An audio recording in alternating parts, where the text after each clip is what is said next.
Assalamualaikum dan salam sejahtera.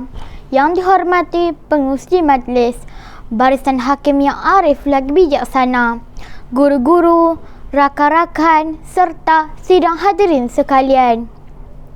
Sungguh cantik si bunga raya, cantik lagi si bunga sena. Jom dengar cerita saya. Tajuknya Mak Ampunkan Zana. Mak Ampunkan Zana. Begitulah tajuk cerita saya pada hari ini. Dengar ya. Mak, bukalah mata. Lihatlah Zana.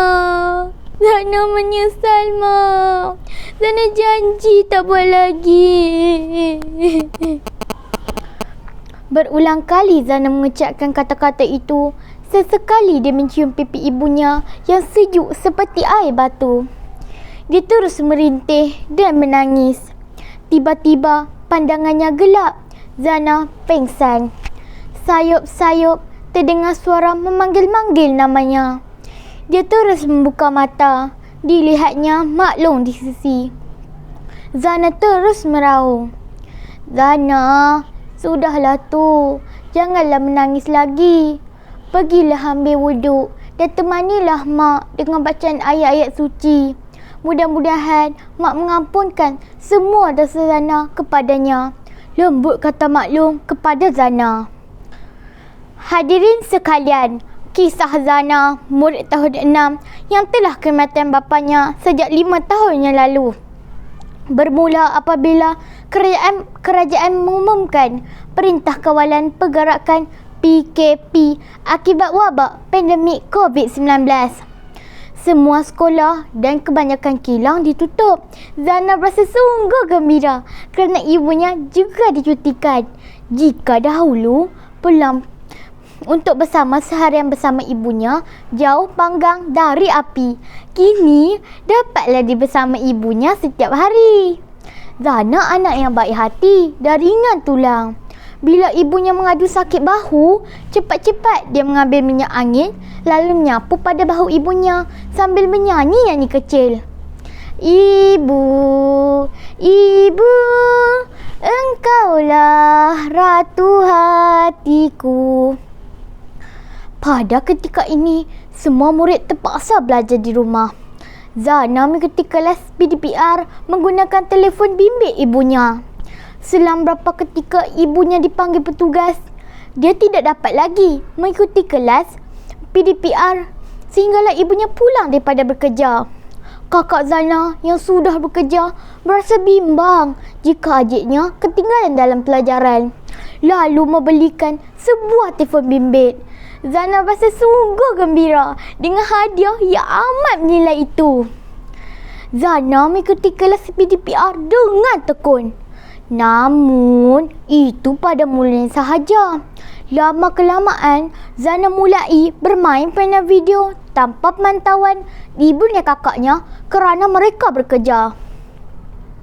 Melalui permainan video, Zana berkenalan dengan rakan-rakan sepermainan. Mereka bertutur menggunakan bahasa caki-maki sesama sendiri. Zana juga terikut-ikut. Zana sungguh teruja dengan perkara baharu yang ditemuinya.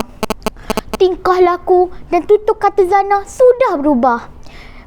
Zana mulai menggunakan bahasa kasar ketika bercakap. Ibu Zana terlalu bimbang dengan perubahan anaknya. Semua kata-kata ibunya seperti angin lalu, tidak diambil peduli.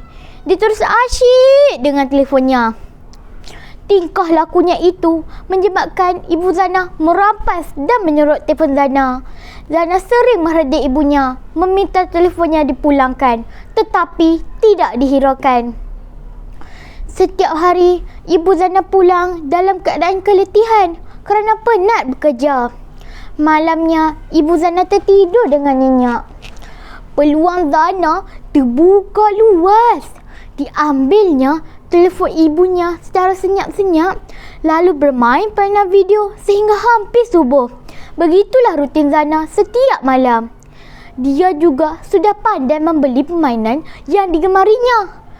Tanpa pengetahuan ibunya, dia membeli permainan yang bernilai RM2,000 menggunakan bil telefon ibunya. Ibunya amat terkejut apabila mendapat mesej tentang perkara itu. Zana, gaji mak hanya RM1,500 sahaja. Mak tidak mempunyai wang yang cukup untuk bayar bil ini. Nak bayar sewa rumah lagi.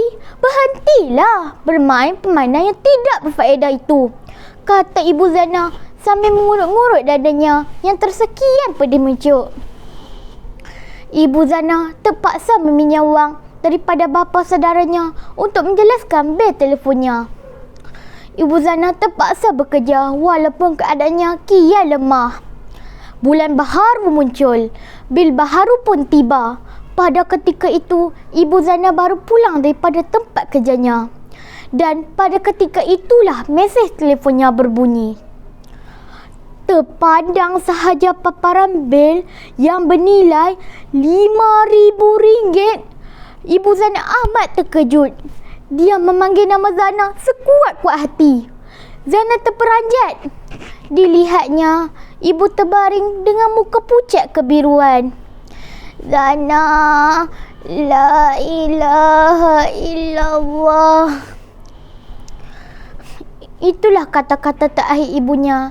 Ibunya sudah tidak bernafas lagi. Zana merangkul tubuh ibunya sambil meraung-raung. Hadirin sekalian, begitulah kisah Zana dalam meniti kehidupan zaman kanak-kanaknya tanpa pantauan penggunaan gadget, mudah terpengaruh dengan pelbagai jalan negatif yang akhirnya membawa kepada tragedi yang amat disesali seumur hidup. Jadikanlah kisah ini sebagai teladan untuk kita semua. Berpada-padalah dengan penggunaan gadget dan gunalah secara bijaksana. Sekian, terima kasih.